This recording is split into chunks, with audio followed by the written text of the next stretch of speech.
All right, YouTube, back here with another video. This one's going to be on the CAGED for drop 3 chord shapes. Okay, so we're going to start off on the 6th string because there's not really many of these. They're either played on the 5th or the 6th string because you're going to play a note, skip a note, and then play 3 notes on the 3 adjacent strings. So starting off, we're going to do this for a G major chord. And we're going to go to the E map for our G major chord. So we're going to get 1, 7, 3, and then 5. Okay. And next up, we're going to go to the D map. So we'll put our root here. So then we have on the 6th string 3, 1, 5. And then 7. Excuse my voice, I'm just coming off of a cold or something. Okay. And then next one up is going to be the C map. So then with that one, we're going to put the 5th on the 6th string, skip string, then 3rd, then major 7th, and then root. Alright. And then lastly, we're going to go up to the G map. And then we're going to put 7 on that 6th string, skip a string, and then just a G triad. 5 and a 3. So, well.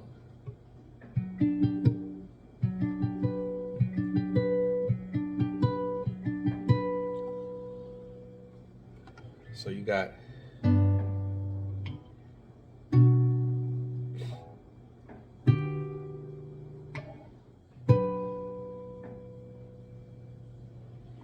right, and that's the CAGED drop 3 on the 6th string as the lowest note. Moving on to the 5th string, and we're going to do this one for a C major 7 chord. So we're going to go to the A shape of a C major chord. And that's going to give us, it's going to look the same, but like I said, with the drop 3s, we're going to skip a string, play a string, skip a string, and then play notes on the 3 adjacent strings after that. So you're going to get root, skip string, and then major 7, 3, and 5.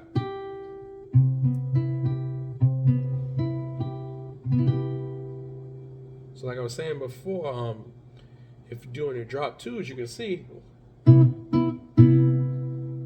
1, 5, 7, 3, drop 2 is there. And that's right. And then if you extend it out and just don't play the 5th and put the 5th up top, then you get your drop 3. Now one really good nugget information is that what you'll notice is when you're making chords bigger or smaller, is that it's basically you're just taking away a note from the chord somewhere in there, and then that's going to create new voicings that'll be a little bit easier for you to move around, and then but you'll have freedom to decide what kind of texture you want to give to the music that you're playing. All right. So then next we're going to go up to the G shape. And then we're going to put 3rd, skip string, root, 5, major 7.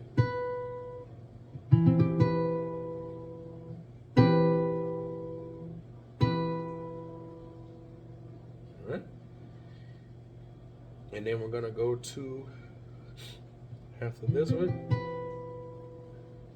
we're going to go to the E shape. And we're going to put 5th, skip a string, 3rd, major 7, root.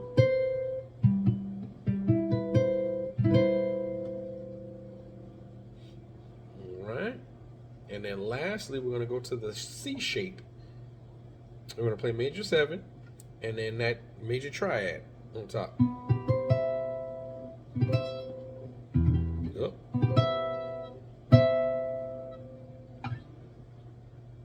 So you have here, there, there, and then there. All right, so with application, you're going to use these along with drop-2s and some other voicings to flesh out your solo guitar playing, create bass lines along with playing chords, playing bossa nova, and playing a conga behind an instrumentalist. So with solo guitar, you could do mix it in, like I said, with your drop-2. So you would have, let's say, a 2-5-1 in C major. I'll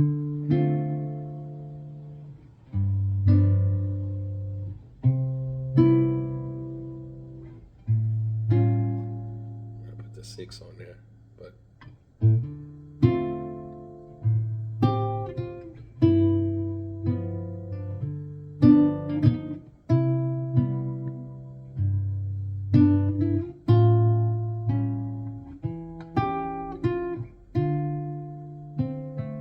so something like that.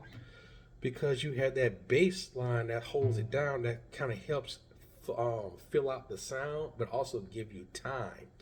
And it gives the illusion that you're playing, well, I mean, more than one part at a time. So you have the bass going.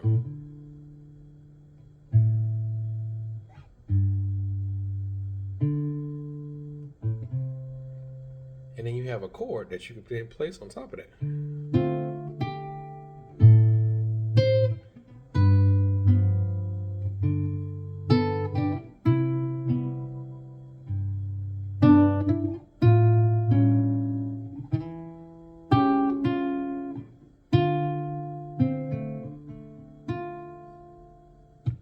So yeah. So we had a drop-2 here, but here, drop-3, and then back to drop-2. Okay. So then with bass lines, same thing. You had a 2.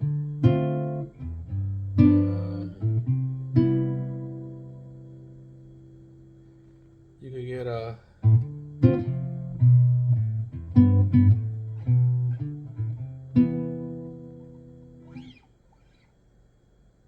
Because by having that root on the bottom, then you can walk it and move it to the other chords.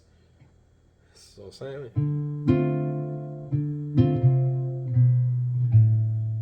And then I'm gonna hit that drop-3.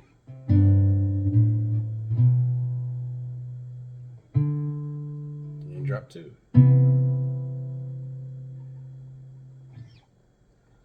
All right. And then bossa nova music. Beautiful.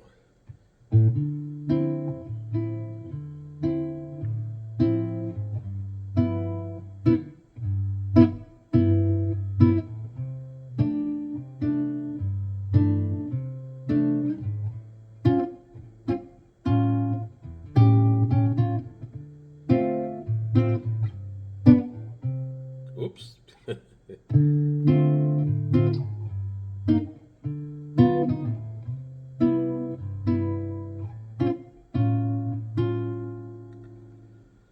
But yeah, same thing. Drop-2 to drop-3.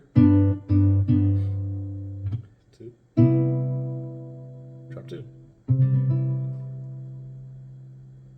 Because basically, it's giving you the ability to play bass and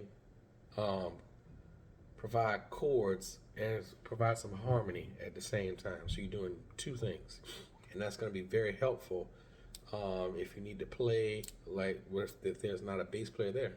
So like I said earlier, if you're playing with a singer, and then you can also, as I said earlier, drop another note, and then that'll give you a root and your guide tone, which is a very useful voicing to have. So same thing. Where that'll come from is if we were going to play that D minor chord, but play it in like the C map, you get this. And then what we do is just drop the B string note.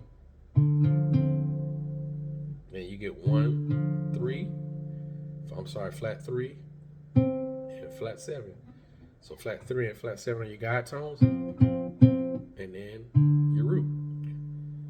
And then we would play, that would go to a G7. And then in this one, we would leave off the B string. So we would just have 1, flat 7 and 3.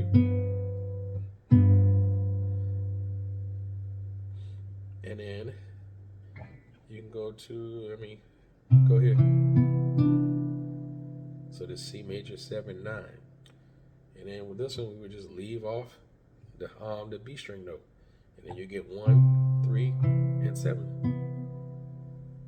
So then you get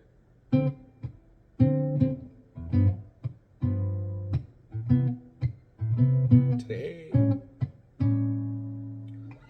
I don't know, you've heard that sound plenty of times in jazz. So that's how that's created.